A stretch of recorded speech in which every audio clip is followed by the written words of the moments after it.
జయంతోత్సవాలు BR నియోజకవర్గంలో మన పులిపూరు సభ్యురాలు సీతారామస్ గారు పార్టీ పెద్దలు నాయకులు కార్యకర్తలు అందరి పక్షాన మరి ఘనంగా ఆయన నివాళులర్పించడం జరిగింది. నందమూరి తారక రామారావు గారు అంటే ఒక వ్యక్తిగత శక్తి.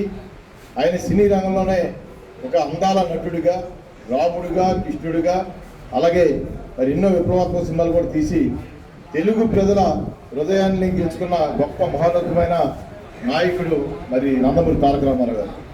ఆయన 1982లోనే తెలుగుదేశం పార్టీ స్థాపించి 9 నెలల్లోనే ఈ రాష్ట్రానికి ముఖ్యమంత్రి అయ్యి మరి ప్రపంచ రికార్డు నెలకొల్పిన గొప్ప వ్యక్తి నందమూరి తారక రామారావు గారు.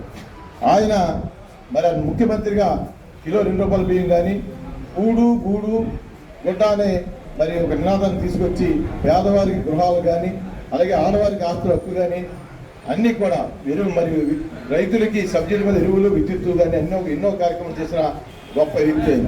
అలాగే నేషనల్ ఫ్రంట్ చైర్మన్గా మరి భారతదేశంలోనే ఒక పార్లమెంట్లో ఒక ప్రాంతీయ పార్టీ ప్రధాన ప్రతిపక్ష పార్టీగా మరి ఉందంటే అది నందమూరి తారక రామారావు గారు స్థాపించిన తెలుగుదేశం పార్టీ అని చెప్పగలం. ఆయన తర్వాత రోజుల్లో 1995లో మీ రాష్ట్రానికి నారా చంద్రబాబు నాయుడు గారు ఆయన వారసుడిగా ముఖ్యమంత్రి అయ్యి ఆయన 14 సంవత్సరాలు ముఖ్యమంత్రిగా, 15 సంవత్సరాలు ప్రతిపక్ష నాయకుడిగా, మరి సుమారు 29 సంవత్సరాలు తెలుగుదేశం పార్టీని కంటికి రెప్పలా కాపాడిన నందమూరి తారక రామారావు గారు వారసుడిగా నారా చంద్రబాబు నాయుడు గారు ఈ రాష్ట్రాన్ని ఎంతో ప్రపంచ ప్రఖ్యాతిగాంచిన రాష్ట్రంగా తీర్చిదిద్దిన వ్యక్తి అయిన ఆయన తర్వాత మళ్ళీ యువకాలంగా పాదయాత్ర మరి చేసి నారా లోకేష్ బాబు గారు రాబోయే రోజుల్లో ఈ తెలుగుదేశం పార్టీకి మరో 30 సంవత్సరాలు నాయకత్వం వహిస్తారని చెప్పి ఆశిస్తూ, అలాగే మరొకసారి మరి ఈ జరిగిన ఎన్నికల్లో నారా చంద్రబాబు నాయుడు గారు రేపు 4వ తారీఖు తర్వాత ఈ రాష్ట్రానికి ప్రజాస్వామ్యం మరి స్వతంత్రం వస్తుంది, ఈ బీహార్ నియోజకవర్గానికి స్వతంత్రం వస్తుంది.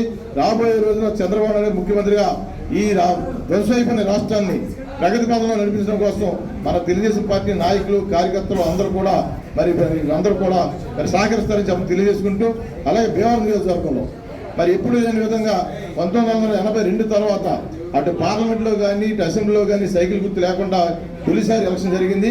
అయినా సరే మన పార్టీ నాయకులు, కార్యకర్తలు అందరూ కూడా ఎంతో ధైర్యంగా, ఎంతో విద్యుత్తుతో మరి పార్టీ కార్యక్రమాలు మరి మన ఎలక్షన్లో పనిచేశారు. ఈ ఎలక్షన్లో కూడా మరి విజయం తథ్యం బీహార్ నియోజకవర్గంలో అత్యధిక మేరకు వస్తుంది.